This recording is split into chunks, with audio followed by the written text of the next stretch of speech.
Hey guys, welcome to selection classes. आज हम लोग 13 नवंबर के करंट अफेयर के ऊपर डिस्कशन करेंगे। ये करंट अफेयर जितने भी गवर्नमेंट एग्जाम है सभी के लिए बहुत ही ज़्यादा इंपॉर्टेंट है। चैनल पे नए हैं तो चैनल को सब्सक्राइब जरूर कर लें और बेल आइकन प्रेस कर दें। तो चलिए स्टार्ट करते हैं हम लोग फर्स्ट करंट अफेयर के ऊपर। निमोनिया दिवस कब मनाया जाता है? ठीक है, पहला क्वेश्चन है निमोनिया दिवस कब मनाया जाता है। तो इसका आंसर जो होगा वो होगा 12 नवंबर को। ठीक है, कब मनाया जाता है? 12 नवंबर को मनाया जाता है। बच्चों में होने वाली निमोनिया के खिलाफ जागरूकता फैलाने के लिए ग्लोबल सहयोग द्वारा, ठीक है, ग्लोबल सहयोग के द्वारा 2009 में 12 नवंबर को ये दिन मनाया गया था। ठीक है, निमोनिया यानी कि एक टाइप की कह सकते हो आप कि ज़्यादातर ये रोग जो होता है बच्चों को होता है।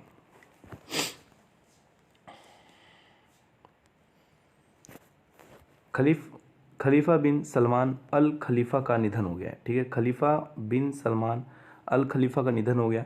वह किस देश के प्रधानमंत्री थे? तो बहरीन के प्रधानमंत्री थे। ठीक है, किसके? बहरीन के प्रधानमंत्री थे। बहरीन के सबसे लंबे समय तक सेवा करने वाले पीएम थे, बल्कि वे दुनिया के सबसे लंबे समय तक सेवा करने वाले प्रधानमंत्री भी थे। यानी कि सबसे लंबे समय तक इन्होंने प्रधानमंत्री पद पे काम किया है। उन्होंने 1971 में स्वतंत्रता के बाद अपना पद संभाला था। ठीक है, तब से कह सकते हो कि काफ़ी लंबे समय तक इन्होंने एज अ प्रधानमंत्री रहकर काम किया है।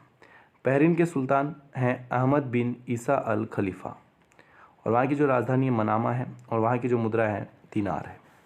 तो याद रखना, खलीफा बिन सलमान अल खलीफा का निधन हो गया है। वो बहरीन के प्रधानमंत्री थे।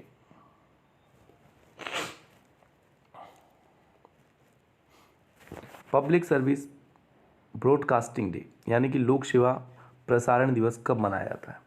तो ये मनाया जाता 12 नवंबर को। कब मनाया जाता? अच्छा, 12 नवंबर को ये दिन मनाया जाता है। यह दिन प्रत्येक वर्ष 1947 में महात्मा गांधी की नई दिल्ली के आकाशवाणी स्टूडियो में आने की याद में मनाया जाता है। महात्मा गांधी ने 12 नवंबर 1947 के दिन विस्थापित लोगों को संबोधित किया जो बंटवारे के बाद अस्थायी रूप से हरियाणा के कुल क्षेत्र में रहे थे। तो याद रखना कि पब्लिक सर्विस ब्रॉडकास्टिंग डे जो है 12 नवंबर को मनाया जाता है। पहला इंटरनेशनल टेबल टेनिस फेडरेशन यानी ITTF महिला विश्व कप टेबल टेनिस खिताब किसने जीता है? तो चीन की चैन मैंग ने जीता है।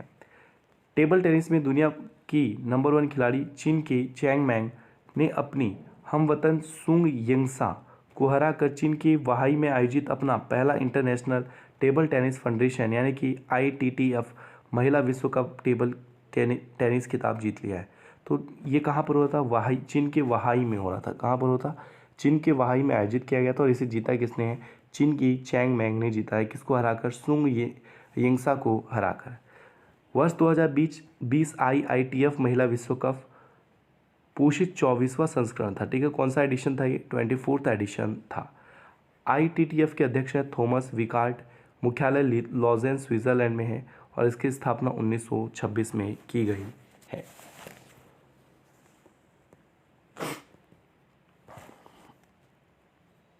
चलिए आगे चलते हैं।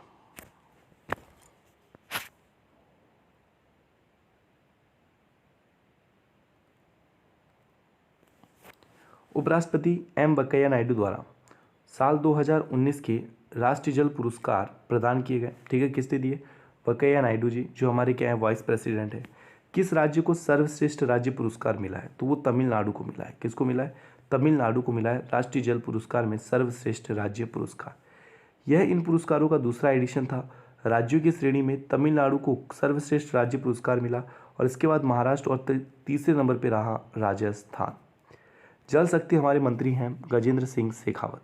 तो याद रखना कि वेंकैया नायडू द्वारा 2019 के राष्ट्रीय जल पुरस्कार प्रदान किए गए, तो उसमें किस राज्य ने सर्वश्रेष्ठ राज्य पुरस्कार जीता है? तो वह है तमिलनाडु। किस ऑनलाइन डिजिटल कंपनी ने, डिजिटल पेमेंट कंपनी आना चाहिए यहाँ पर, ठीक है, तो याद रखना यहाँ पर डिजिटल पेमेंट कंपनी ने, ठीक है, सॉरी किस ऑनलाइन डिजिटल कंपनी ने पेमेंट पे आउट लिंक्स लॉन्च किया? ठीक है, यहाँ पे लिखा नहीं है बच्चा, तो ये टाइपिंग मिस्टेक है।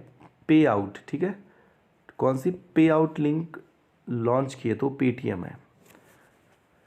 याद रखना, फिर से मैं क्वेश्चन बोल रहा हूँ, किस ऑनलाइन डिजिटल कंपनी ने पे आउट लिंक्स लॉन्च की है? तो वो है पेटीएम। ठीक है। पेटीएम के कारोबारियों के लिए पे आउट्स लॉन्च किया गया है, जो उन्हें ग्राहकों, कर्मचारियों और विक्रेताओं को तुरंत भुगतान करने में क्या होगा, सक्षम बनाएगा। यानी कि एक तरीके से पेमेंट पैटर्न को जो है थोड़ा और तेज़ी से डेवलप किया गया है इसमें, वो बिना अपने बैंक की जानकारी लिए। इसका उद्देश्य गेमिंग को लेकर, खुदरा को लेकर, निर्यात को लेकर, विनिर्माण को लेकर हो गया, ई कॉमर्स को लेकर हो गया, छोटे कारोबारियों के लिए काफ़ी ज़्यादा इससे क्या होने वाली है, मदद होने वाली है। तो इसके लिए जो है पे आउट लिंक्स क्या की गई, लॉन्च की गई है पेटीएम के साथ। पेटीएम के संस्थापक है विजय शेखर शर्मा और मुख्यालय है नोएडा, और पेटीएम की स्थापना हुई 2010 में। दूसरे विश्व स्वास्थ्य एक्सपो का उद्घाटन कहाँ पर किया गया, ठीक है। दूसरे विश्व स्वास्थ्य एक्सपो का उद्घाटन कहाँ पर किया गया, तो वुहान में किया गया। कहाँ पर, 11 नवंबर को, ठीक है। कहाँ पर किया गया, वुहान में किया गया है।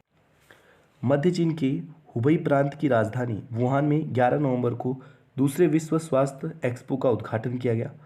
इस साल के एक्सपो में वैश्विक स्वास्थ्य उद्योग में सबसे अत्याधुनिक विज्ञान और प्रौद्योगिकी प्रदर्शित करने पर ध्यान केंद्रित किया जा रहा था, जिससे वुहान को वैश्विक स्वास्थ्य उद्योग का शहर बनाने में मदद मिलेगी, ठीक है। तो याद रखना, दूसरे विश्व स्वास्थ्य एक्सपो का जो उद्घाटन है वो कहाँ किया गया, चाइना के वुहान शहर में किया गया, ठीक है, जहाँ से कोविड का वायरस निकला होगा उन लेबोरेटरी से। तो ऐसी संभावनाएं भी जताई गई थी, ऐसी आवाज़ भी उठी थी। भारत नौसेना ने अपने 5वीं स्कॉर्पियन पनडुब्बी वागिर क्या किए, लॉन्च किए, ठीक। कौन सी, वागिर लॉन्च की है। तो ये कहाँ पर लॉन्च की है, तो ये दक्षिण मुंबई की मंझगांव टॉक पर, ठीक है। 5वीं स्कॉर्पियन पनडुब्बी वागिर कहाँ पर लॉन्च की है, तो दक्षिण मुंबई के मंझगांव में, ठीक है। यह पनडुब्बी एंटी पनडुब्बी युद्ध, एंटी सरफेस वॉरफेयर, माइन बिछाने के लिए, खुफिया जानकारी को जुटाने के क्षेत्र की निगरानी में जैसे मिशन में क्या है, ये सक्षम है। तो याद रखना, वागिर कहाँ पर लॉन्च किया गया है, दक्षिण मुंबई के मंझगांव में लॉन्च किया गया। या फिर ऐसा क्वेश्चन पूछ सकता है कि नौसेना ने हाल में कौन से पनडुब्बी लॉन्च की है, तो ये है वागिर।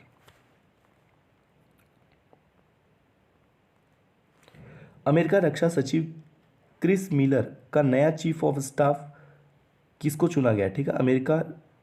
अमेरिकी रक्षा सचिव क्रिस मिलर का नया चीफ ऑफ स्टाफ किसे चुना गया, तो भारतीय और अमेरिकन काश पटेल को, ठीक है। किसको, भारतीय मूल की काश पटेल को जो है अमेरिकन रक्षा सचिव क्रिस मिलर का नया चीफ ऑफ स्टाफ चुना गया है।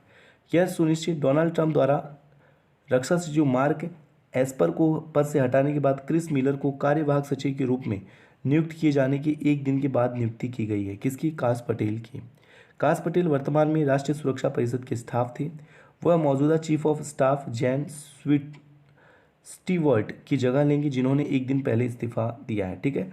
जैसे डोनाल्ड ट्रंप गए और डोनाल्ड ट्रंप के बाद अब जो है मार्क एक्सपर के जो चीफ ऑफ स्टाफ है उनको भी वो भी क्या हो गए, इस्तीफा दे दिए हैं। और अब जो है अमेरिकन रक्षा सचिव क्रिस मिलर के जो चीफ ऑफ स्टाफ होंगे वो होंगे काश पटेल। मांझी भीत यानी मेरी दीवार बुक किसने लिखी है, ठीक है। मांझी भीत यानी मेरी दीवार जो बुक है वो किसने लिखी है, वो राजेंद्र दार्डा ने लिखी है। महाराष्ट्र के राज्यपाल भगत सिंह कोश्यारी ने, ठीक है, मुंबई के राजभवन में महाराष्ट्र के पूर्व शिक्षा मंत्री राजेश दर्डा द्वारा लिखित पुस्तक मांझी भीत यानी मेरी दीवार शीर्षक पुस्तक का क्या किया है, विमोचन किया है। यह पुस्तक राजेंद्र दर्डा की चुनिंदा फेसबुक पोस्टों का संकलन है, जो पिछले 4 वर्षों में लिखे गए विभिन्न मुद्दों से संबंधित है। तो ये इंपॉर्टेंट है यहाँ पर कि मांझी भीत जो बुक है वो किसने लिखी है और इसका विमोचन किसने किया है। इसका विमोचन राज्यपाल भगत सिंह कोश्यारी ने किया है।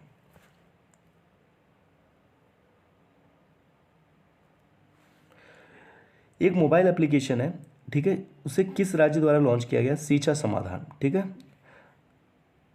किस राज्य में किया गया इस मोबाइल एप्लीकेशन को लॉन्च किया गया, तो ओडिशा के अंदर इसे क्या किया गया, लॉन्च किया गया है।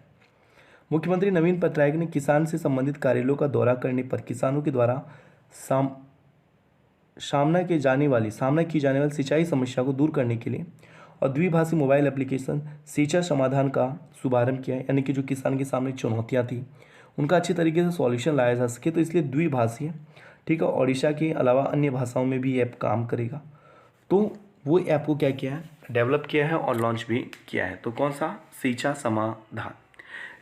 इस एप्लीकेशन के लॉन्च होने के साथ ही किसानों को जल संसाधन विभाग के कार्यालय तक जाने की आवश्यकता नहीं होगी, यानी कि आप डिजिटल तौर पे घर बैठे काम कर सकते हो, ठीक है। बल्कि अब तस्वीरों या वीडियो के माध्यम से अपनी शिकायतें विभाग को भेज सकेंगे, ठीक है। इससे क्या एक तरीके से शिकायत भी अब डिजिटली तौर पे आप दर्ज करा सकोगे। आपको बस कुछ नहीं करना, फुटेज खींचनी है और ऐप के जरिए जो है उस ऐप पर अपलोड कर देना है। किसानों को एसएमएस के माध्यम से उनकी शिकायतों की स्थिति के बारे में सूचित किया जाएगा। दोस्तों आज के लिए इतनी ही करंट अफेयर थी। उम्मीद करता हूँ आपको ये वीडियो पसंद आई होगी। वीडियो को जो है ज़्यादा से ज़्यादा शेयर करें, लाइक करना ना भूलें और चैनल को सब्सक्राइब कर लें, जिससे क्या हो कि आपको जो इंपॉर्टेंट करंट अफेयर है इसके नोटिफिकेशन आपको मिलते रहेंगे। Good bye, take care.